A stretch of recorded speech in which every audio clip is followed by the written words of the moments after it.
ബഹിരാകാശ ചരിത്രത്തിൽ പുതിയ അധ്യായം കുറിക്കാൻ ഇന്ത്യ ഒരുങ്ങുകയാണ്. പൂർണ്ണമായും സ്വകാര്യ മേഖലയിൽ നിർമ്മിച്ച ആദ്യത്തെ ഓർബിറ്റൽ റോക്കറ്റ് വിക്രം 1ന്റെ വിക്ഷേപണം അല്പസമയത്തിനകം നടത്തും. നേരത്തെ 11:30-ക്കാണ് കൗണ്ട് ഡൗൺ തീരുമാനിച്ചത്. എന്നാൽ 5 മിനിറ്റ് ബാക്കിയുള്ളപ്പോൾ കൗണ്ട് ഡൗൺ നിർത്തിവെക്കുന്ന സാഹചര്യമായിരുന്നു. മുൻകരുതൽ നടപടിയുടെ ഭാഗമായിട്ടാണ് കൗണ്ട് ഡൗൺ നിർത്തിവെച്ചത് എന്നാണ് അപ്പോൾ പുറത്തു വന്ന ഒരു വിശദീകരണം. എന്തായാലും അടുത്ത 12:05 എന്ന പുതുക്കിയ സമയമാണ് നിശ്ചയിച്ചിരിക്കുന്നത്. 12:05 ശ്രീഹരിക്കോട്ടയിലെ സതീഷ് ധവാൻ സ്പേസ് സെന്ററിലെ 1ാം വിക്ഷേപണ തറയിൽ നിന്ന് വിക്രം 1 വിക്ഷേപിക്കും. പൂർണ്ണമായും സ്വകാര്യ മേഖലയിൽ രൂപകൽപ്പന ചെയ്ത് വികസിപ്പിച്ചെടുത്ത ഒരു ഓർബിറ്റൽ ക്ലാസ് റോക്കറ്റ് ഇന്ത്യൻ മണ്ണിൽ നിന്ന് വിക്ഷേപിക്കുന്നത് ഇതാദ്യമായിട്ടാണ്. മിഷൻ ആഗമൻ എന്നാണ് പേരിട്ടിരിക്കുന്നത്. ഈ ദൗത്യം ആഗോള ഉപഗ്രഹ വിക്ഷേപണ രംഗത്ത് ഇന്ത്യയുടെ സ്വകാര്യ മേഖലയുടെ സാന്നിധ്യം കൃത്യമായി ഉറപ്പിക്കുകയാണ്. ഇപ്പോൾ ഏറ്റവും പുതിയ വിവരങ്ങളനുസരിച്ച് 12:05 വിക്ഷേപണം ഉണ്ടാകും എന്നാണ് മനസ്സിലാക്കാൻ സാധിക്കുന്നത്. മിഷൻ ആഗമൻ 1 എന്ന പേരിലാണ് ഈ വിക്ഷേപണം. വിക്രം 1ന്റെ വിക്ഷേപണം സതീഷ് ധവാൻ സ്പേസ് സെന്ററിലെ ശ്രീഹരിക്കോട്ടയിലെ സതീഷ് ധവാൻ സ്പേസ് സെന്ററിൽ നിന്നാണ്. മുൻകരുതൽ നടപടികളുടെ ഭാഗമായി താൽക്കാലികമായി ഒരു അരമണിക്കൂർ മുൻപ് ഇതിൻ്റെ വിക്ഷേപണം നിർത്തിവെച്ചത്. ഇപ്പോൾ 12:05 എന്ന പുതുക്കിയ സമയം നിശ്ചയിച്ചിരിക്കുകയാണ്. എല്ലാവരും കാത്തിരിക്കുകയാണ് ആ മുഹൂർത്തത്തിനായി.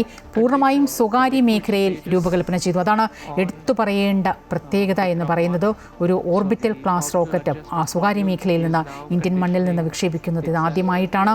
എന്തായാലും ആഗോള ഉപഗ്രഹ വിക്ഷേപണ രംഗത്ത് ഇന്ത്യയിൽ സ്വകാര്യ മേഖലയുടെ സാന്നിധ്യം ഉറപ്പിക്കുന്ന തരത്തിലുള്ള ഒരു മുന്നേറ്റത്തിനാണ് സാക്ഷ്യം വഹിക്കുന്നത്. നേരത്തെ പ്രധാനമന്ത്രി നരേന്ദ്രമോദി അടക്കമുള്ളവർ ഈ മിഷന് എല്ലാ ആശംസകളും നേർന്നിരുന്നു.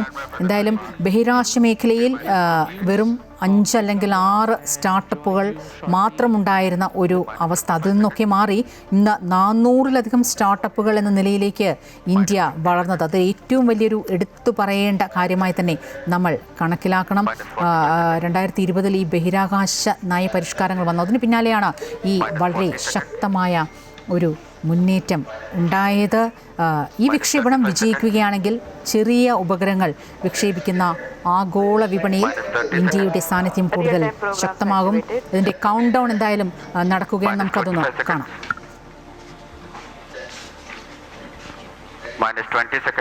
-20 seconds is the call out now. -15 seconds. 10, 9, 8, 7, 6, 5, 4, 3, 2, 1, 0. And we have liftoff of Vikram 1, India's first private orbital launch vehicle. And we have great views coming from the tracking cameras. And isn't this quite something? Vikram 1 ने अपनी उड़ान भरी. प्रथम चरण का प्रज्वलन प्रारंभ हो चुका है. Vikram 1 ने प्रक्षेपण पथ को लांघकर आकाश को भेदने का निर्णय ले लिया है, एक ब्रह्मास्त्र की तरह. That's very true, Sriyaj. And also look at the sheer power that stage 1 is producing. With this, we have two of our major prime mission objectives completed, which was successful ignition and safe tower clearance. That's right. പൂർണ്ണമായും സ്വകാര്യ മേഖലയിൽ നിർമ്മിച്ച ആദ്യ orbital rocket Vikram 1ന്റെ വിക്ഷേപണം വിക്ഷേപിച്ചിരിക്കുന്നു വിജയകരമായി. നേരത്തെ 11:30-ക്ക് തീരുമാനിച്ച count down 5 minute ബാക്കിയുള്ളപ്പോൾ നിർത്തിവെച്ചിരുന്നു. പിന്നീട് 12:05-ന് പുനർവിക്ഷേപണത്തിന് തയ്യാറെടുത്തു. വിക്ഷേപണം വിജയകരമായി എന്നാണ് തുടക്കത്തിൽ നമുക്ക് കാണാൻ സാധിക്കുന്നത്. ആ ഗ്രാഫുകളിൽ നിന്നൊക്കെ കാണാൻ സാധിക്കുന്നത് 24 മീറ്റർ ഉയരമുള്ള സമുദ്രനിരപ്പിൽ നിന്ന് 450 കിലോമീറ്റർ ഉയരത്തിൽ ലോ എർത്ത് ഓർബിറ്റിലേക്ക് 350 കിലോ വരെ ഭാരമുള്ള പേലോഡുകൾ എത്തിക്കാൻ സാധിക്കുന്ന റോക്കറ്റാണ്. ബംഗളൂരു ആസ്ഥാനമായിട്ടുള്ള കോസ്മോസ് ഡയമണ്ട് വികസിപ്പിച്ച ലോബ് ഗ്രൗണ്ട് ഡയമണ്ട് ലോട്ടസ് ഉൾപ്പെടെ 4 പേലോഡുകൾ ഈ ദൗത്യത്തിൻ്റെ ഭാഗമായി രാജ്യമേതായാലും അങ്ങേയറ്റം പ്രതീക്ഷയോടുകൂടി തന്നെയാണ് ഉറ്റുനോക്കുന്നത്. ഇന്ത്യൻ ബഹിരാകാശ രംഗത്ത് ബഹിരാകാശ സ്വപ്നങ്ങൾക്ക് പുതിയ ചിറകുകൾ നൽകുമെന്ന ഉറപ്പുള്ള ഒരു വിക്ഷേപണം തന്നെയാണ് ഇപ്പോൾ നടന്നിരിക്കുന്നത്. ശ്രീഹരിക്കോട്ടയിലെ സതീഷ് ധവാൻ സ്പേസ് സെന്ററിൽ നിന്നാണ് എന്തായാലും വിക്ഷേപണം നടന്നിരിക്കുന്നത്. और यहाँ पे प्रथम चरण का प्रतिकरण हो चुका है और द्वितीय चरण का प्रज्वलन भी प्रारंभ हो चुका है। This is quite a major achievement for the nation, with the vehicle successfully separating stage 1 and the ignition of stage 2 as well. द्वितीय चरण अपना सफलतापूर्वक कार्य पूरा कर रहा है और प्रथम चरण का दहन अथवा प्रतिकरण समाप्त हो चुका है। The vehicle is at an altitude of 89 kilometers, traveling at 2.6 kilometers per second. Of course, our target velocity for today is 7.6. S2 performance normal. We've just heard call out that the S2 performance or the stage 2 performance is nominal.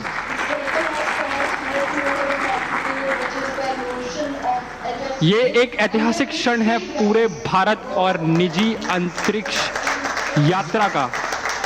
This vehicle has crossed 100 kilometers of altitude, which is the notion of edge of space, and we have reached space, guys. Congratulations, Vikram 1 is in space. हमारा यान अंतरिक्ष तक पहुंच चुका है। And we've had call-outs of separation of the payload fairing. We have successful payload fairing separation. It's nearly at an altitude of 120 kilometers, and the protective fairing is no longer required and has been cleanly separated from the launch vehicle. और यहाँ पे द्वितीय चरण का भी प्रतिकरण संपन्न हो चुका है और तृतीय चरण का प्रज्वलन भी प्रारंभ हो चुका है। That's right, Akhil. We've had successful ignition of stage 3.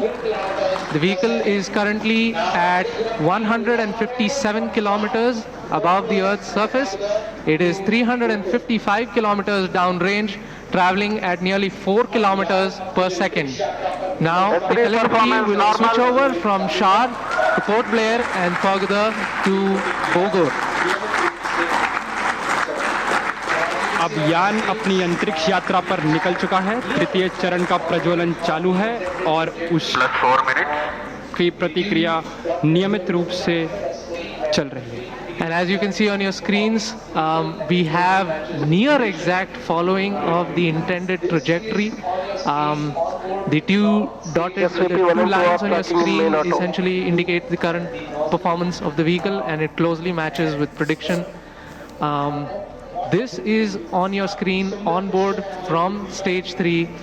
What you see is the rocket plume and the nozzle, and Earth, our home. What a beautiful view! क्या सुंदर दृश्य है हमारी पृथ्वी का। S3 performance normal. और तृतीय चरण का परफॉर्मेंस अब नॉर्मल है या कि सामान्य रूप से ബഹിരാകാശത്തെ ഏറ്റവും മനോഹരമായ ദൃശ്യങ്ങൾക്ക് സാക്ഷ്യം വഹിക്കുകയാണ് ഇന്ത്യൻ ശാസ്ത്രലോകം. ഇന്ത്യയിലെ ജനങ്ങൾ പുതിയ അധ്യായം കുറിച്ച് ഇന്ത്യ ഒരുങ്ങുകയാണ്. പൂർണ്ണമായും സ്വകാര്യ മേഖലയിൽ നിർമ്മിച്ച ആദ്യത്തെ ഓർബിറ്റർ റോക്കറ്റ് വിക്രം 1ന്റെ വിക്ഷേപണമാണ് നടന്നത്. നേരത്തെ നിശ്ചയിച്ചതിൽ നിന്നും 20 മിനിറ്റ് മാറി 12:05-നാണ് രണ്ടാമത്തെ വിക്ഷേപണം ഉണ്ടായത്. ചില മുൻകരുതൽ നടപടികൾ കൂടി സ്വീകരിച്ചതിന് ശേഷമാണ് വിക്ഷേപണമെന്നാണ് അധികൃതർ നൽകുന്ന വിശദീകരണം. ബഹിരാകാശ ശാസ്ത്രജ്ഞൻ വിക്രം സാരാഭായിയുടെ പേരിലുള്ള വിക്രം 1 എന്ന പേരിൽ ആണ് ഈ ബഹിരാകാശ റോക്കറ്റ് ഇപ്പോൾ ഈ റോക്കറ്റിന് നൽകിയിരിക്കുന്ന പേര് അദ്ദേഹത്തിൻ്റെ സ്മരണാർത്ഥമാണ്. സ്വകാര്യ മേഖലയിൽ ഇന്ത്യൻ ബഹിരാകാശ രംഗത്ത് പൊൻതൂവലാകുന്ന നേട്ടമെന്ന് എടുത്ത് പറയേണ്ടിയിരിക്കുന്നു.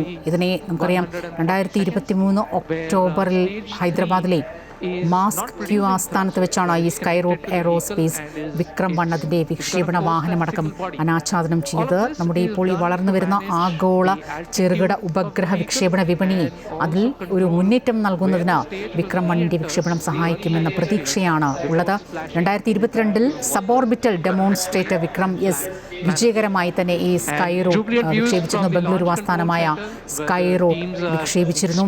തുടർന്നാണ് ഈ വാഹനത്തിൻ്റെ ഒരു വികസനം ഉണ്ടായത്. ഇത് ISROയുടെ വിക്ഷേപണ സൗകര്യങ്ങളിൽ അതിൽ നിന്നും റോക്കറ്റ് വിക്ഷേപിക്കുന്ന ആദ്യത്തെ ഇന്ത്യൻ സ്വകാര്യ കമ്പനിയായി കൂടി മാറുകയാണ് സ്കൈ റൂട്ട് എന്ന് പറയുന്നത്. വിക്രം 1ന്റെ ഒരു ഘടകമായ കലാം 100 അത് ഒരു സോളിഡ് റോക്കറ്റ് സ്റ്റേജിൻ്റെ ഒരു പൂർണ്ണമായും പൂർണ്ണ ദൈർഘ്യമുള്ള ഒരു സ്റ്റാറ്റിക് ടെസ്റ്റ് സ്കൈ റൂട്ടാണ്. അത് സ്കൈ റൂട്ട് പൂർത്തിയാക്കിയിട്ടുണ്ട്. സ്റ്റേജ് സെപ്പറേഷൻ ടെസ്റ്റുകൾ, ഒപ്പം ഏവിയോണിക് വാലിഡേഷൻ തുടങ്ങി അങ്ങേയറ്റം അത്യാധുനിക സംവിധാനങ്ങളെല്ലാം, അധിക യോഗ്യതാ പരിശോധനകളെല്ലാം ഈ കഴിഞ്ഞ വർഷങ്ങളിൽ 2024-ലും 2025-ലുമൊക്കെ നടത്തി. അതിനുശേഷമാണ് ഇപ്പോൾ 2026 ജൂലൈ 19 ഈ ചരിത്ര മുഹൂർത്തത്തിന് ഇന്ത്യ സാക്ഷ്യം വഹിക്കുന്നത്, ലോകം സാക്ഷ്യം വഹിക്കുന്നത്. ശ്രീഹരിക്കോട്ടയിലെ സതീഷ് ധവാൻ സ്പേസ് സെന്ററിൽ നിന്നാണ് ഉപഗ്രഹം വിക്ഷേപിച്ചിരിക്കുന്നത്. ഏതാണ്ട് 24 മീറ്റർ ഉയരം, ഏതാണ്ട് 1.7 മീറ്റർ വ്യാസമുള്ള 4 ഘട്ടങ്ങളുള്ള ഒരു പരിക്രമണ വിക്ഷേപണ വാഹനമാണ് ഈ വിക്രം എന്ന് പറയുന്നത്. ആദ്യ 3 ഘട്ടങ്ങൾ അത് സോളിഡ് പ്രൊപ്പൽഷന് ഉപയോഗിക്കുന്നതാണ്. മാത്രമല്ല ഇതിൻ്റെ ഒരു അപ്പർ കിക്ക് ഘട്ടത്തിൽ ഓർബിറ്റൽ ഇൻസേർഷൻ, ക്രമീകരണ തന്ത്രങ്ങൾ, ഒപ്പം ദ്രാവക പ്രൊപ്പൽഷൻ ഇതൊക്കെ ഉപയോഗിക്കുന്ന ഘട്ടമാണ്. ആ റോക്കറ്റിൽ നിന്നുള്ള ഭൂമിയുടെ മനോഹരമായ ദൃശ്യങ്ങൾ ഇതിൻ്റെ ഒരു അരികാണ് നമുക്കിപ്പോൾ കാണാൻ സാധിക്കുന്നത്. Stage 4 will now coast on its own for the next 130 seconds. So stage 4 will now fly on its own essentially. ക്ഷേപണം വീക്ഷിച്ചുകൊണ്ടിരുന്ന ഇതിന് പിന്നിൽ രാപകലില്ലാതെ പ്രവർത്തിച്ച ഒരു കൂട്ടം യുവതലമുറ, ഒരു കൂട്ടം ശാസ്ത്ര കുതുകികളുടെ ഒരു കൂട്ടത്തെ നമുക്കവിടെ കാണാൻ സാധിക്കും. അവരുടെ സന്തോഷമാണ്. ആദ്യമായി സ്വകാര്യ മേഖലയിൽ നിന്ന് ഇത്തരത്തിൽ ഒരു ഓർബിറ്റൽ റോക്കറ്റ് വാഹനം, സ്വകാര്യ നിർമ്മിത ഓർബിറ്റൽ റോക്കറ്റ് നമ്മൾ വിക്ഷേപിച്ചിരിക്കുന്നു. എല്ലാ മേഖലകളിൽ നിന്നുള്ള ആശംസകളും ഒരുപക്ഷെ ഇവർക്ക് പ്രധാനമന്ത്രി നരേന്ദ്രമോദി അടക്കം ആശംസകളുമായി എത്തിയത് നമ്മൾ കണ്ടതാണ്. Thrusters to sort of push stage 4 away from stage 3, and that just sort of guarantees that there is some minimum separation between the two. अब आने वाला जो चरण है वो द्रव्य प्रणोदन पर आधारित होगा, जिसको हम कक्षा स्थापन या समायोजन खंड ऑर्बिट एडजस्टमेंट मॉड्यूल के नाम से भी जानते हैं, जिसमें द्रव्य प्रणोदन की अवस्थाओं से संचालन होगा जो मोनोमिथाइल हाइड्रोजीन और डाइनाइट्रोजन टेट्राऑक्साइड पर आधारित है। उसके साथ यान के घूर्णी नियंत्रण के लिए, जिसे कंट्रोल थ्रस्टर्स कहते हैं हम लोग, उन रामन मिनी 50 न्यूटन, वो भी मोनोमिथाइल हाइड्रोजीन और डाइनाइट्रोजन टेट्राऑक्साइड पर ही आधारित है।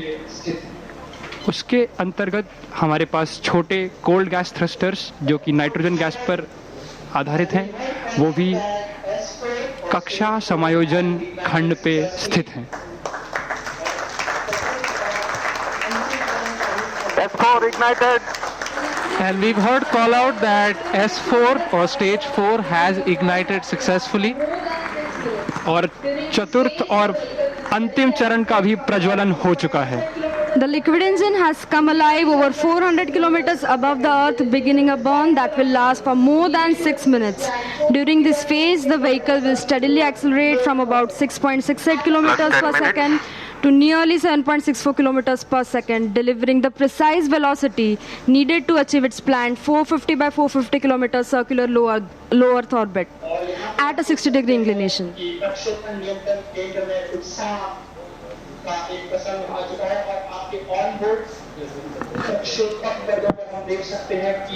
और यहाँ पे आप देख सकते हैं कि प्रक्षेपण नियंत्रण केंद्र में उत्साह का एक प्रसंग आ चुका है, और आपके ऑन बोर्ड प्रक्षेपक पर्दों पर हम देख सकते हैं कि पेलोड्स या जो उपग्रह हैं उनका एक चित्र। यहाँ पे सारे उपग्रह अपने स्थान पर स्थित हैं। That's right, Akhil. We've also had seamless transition from the S4 performance normal. to the Bogor station, and now we are receiving strong telemetry from the Bogor as well as the Yatharga stations in Indonesia and Australia respectively. The current altitude of the vehicle is 426 kilometers. Our target is near 450. We're traveling at 6.5 kilometers per second. And like we said earlier, OAM is essentially going to fire its Raman 2 engine for a cumulative burn time of nearly 6+ minutes. So this is the longest burning. It's the smallest in thrust, but it burns for the longest period of time. and it's all given to us by Raman 2, our main engine for this mission. So Yash, it must be a really amazing feeling, right? I mean, you and your team worked on this engine to get it going, and it is finally taking us to space. Yeah, it's a feeling that's really hard to describe. Me and my team, we worked on this engine to get it going, and it's finally taking us to space. This engine wasn't an easy design. Raman 2 generates 1500 newtons of thrust, and it employs 3 different types of cooling. As if one wasn't enough, we had to put in 3. So we have regenerative cooling, then we have radiative cooling, and we have film cooling.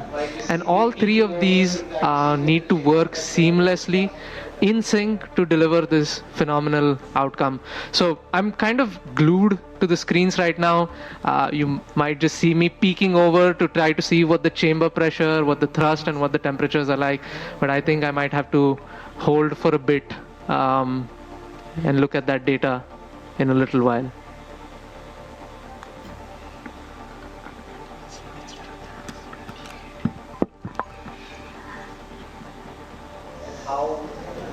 It was to essentially design an engine small.